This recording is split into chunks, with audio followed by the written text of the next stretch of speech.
Hello, welcome back. I'm Stone Labrandy, the lead designer of SimCity, and I've invited a special guest to the studio today, Will Wright, the original creator of SimCity. Thanks Hi. for coming out here. Oh, my pleasure. All right, so Will's been playing the game a lot recently, and we invited him out to the studio to try it out and see what he thought of it. And my first question is, what did you think of the whole experience overall? Well, this is probably the first time I've enjoyed SimCity in many years. First of all, the fact that I've been kind of removed from the development and just kind of playing it as a player has been actually a pretty amazing experience, and had a lot of fun.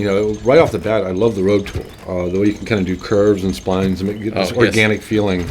We spent a lot of time on those. Yeah, I blew all my budget in the first couple cities just playing with the road tool, building way too many roads. Later realized that I could build cheaper roads and upgrade them, which actually ended up being a really good trick to learn. And I love the kind of immersive zoom in thing, that I could go down the street level and really feel like I was, walking around the city. And the visuals and the sound were just, the sound in particular was great. Then just kind of got into the, gestalt of building a city. And my initial thought was that it felt a little claustrophobic, just the size of the landscape.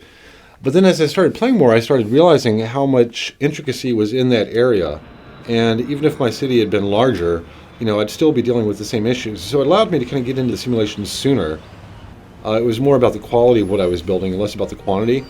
Which I kind of liked, because then I could actually really focus in on something that felt manageable, but still have the depth of simulation.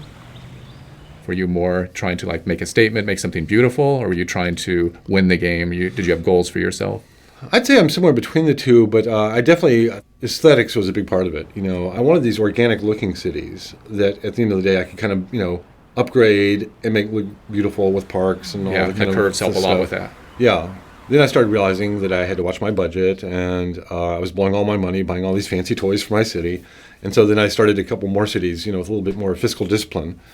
As I started kind of delving into what was going on through the different networks and the data layers, the pollution, the land value, and all that kind of stuff, I was actually very impressed with the way it was presented, because there was obviously a lot of stuff going on underneath the hood of the simulation. But yet it was presented all very, very graphically. Almost never looked at a number except for maybe my budget or my population. Those are the only two numbers I really even had to look at. Yeah, I also like when you turn on, say, the crime layer, and then you see these big orange areas and these big blue safe areas, and you're like, oh, I'm going to live over here. And then you look at education. It's like, oh, this is a great school, no crime. This is a much better spot to live than over here in this part of the town. And also I would think of the neighborhoods almost as like little test tubes, where I'd go in and I would try a lot of things in a neighborhood, see if I could improve that neighborhood. If that worked, then I would replicate that other places, Which in a lot of ways is the way a lot of actual cities approach city planning, is they will actually try little initiatives, at kind of the district level, see if it works. If it works, they roll it out to the rest of the city. It was actually interesting to me when I was playing these cities that were economically challenged.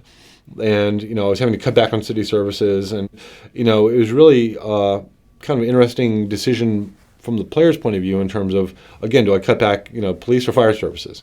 And I really need to get the city producing money. And so kind of being in these kind of behind the curve situations where I'm now looking at the residents and wondering, okay, how is this going to impact their lives, Speaking of that, I'm wondering, did you feel like you got an emotional attachment to the Sims themselves in the game? Did you actually feel that the people were the heart of the game, or were you more focused on the buildings?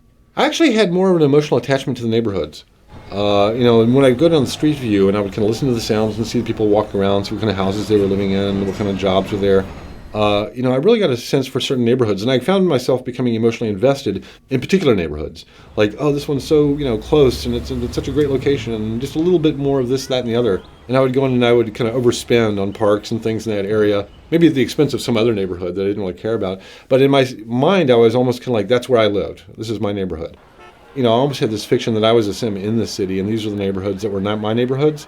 And I thought that the street level view did a kind of an excellent job of giving you that kind of sense of of being there. Did you try new ideas and new types of experiments, new types of cities?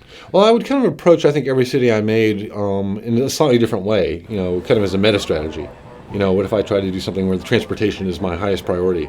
Or I try to really, work on, budgeting and making sure I always maintain a positive cash flow. Within the city, I would actually try much more kind of tactical strategies. But it felt like I was playing these kind of nested mini games inside the larger game of SimCity.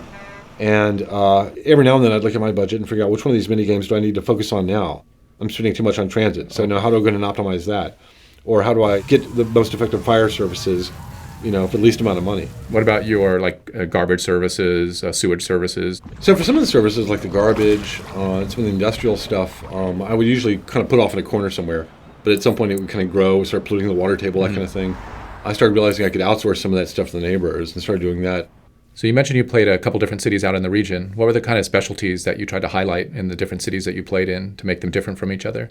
Well, the first one I played with was gambling in terms of the city specialties. I think unlike the other Sim cities where basically the city was its own kind of monolithic thing, all by itself, self-supporting, I think the regional gameplay brings in this idea of specialized cities, which is much more realistic. Most of the large cities we have are in larger metropolitan regions, and they are specialized, and they're depending upon their neighbors, for various services. And I think that allows you, to not necessarily have to build every last thing in every city that you make. Every time you play, you can kind of explore a different specialty, and each one, seems to have its own rules, its own kind of strategy to it, embedded in the overall regional gameplay. I really got the sense that if I were to look at 100 cities that players had made, they would all seem very different. I would see totally different feeling cities depending on kind of which part of the specialization path you took. So I think that's a pretty significant difference from all the previous versions of SimCity. All right, that's great. Well, thanks for taking the time to be out here today. Had a great time chatting with you, and come by the studio anytime. So we're talking with Will Wright today about his experiences playing SimCity. And it'll be out on the market on March 5th. So we hope you get a chance to play it when it comes out.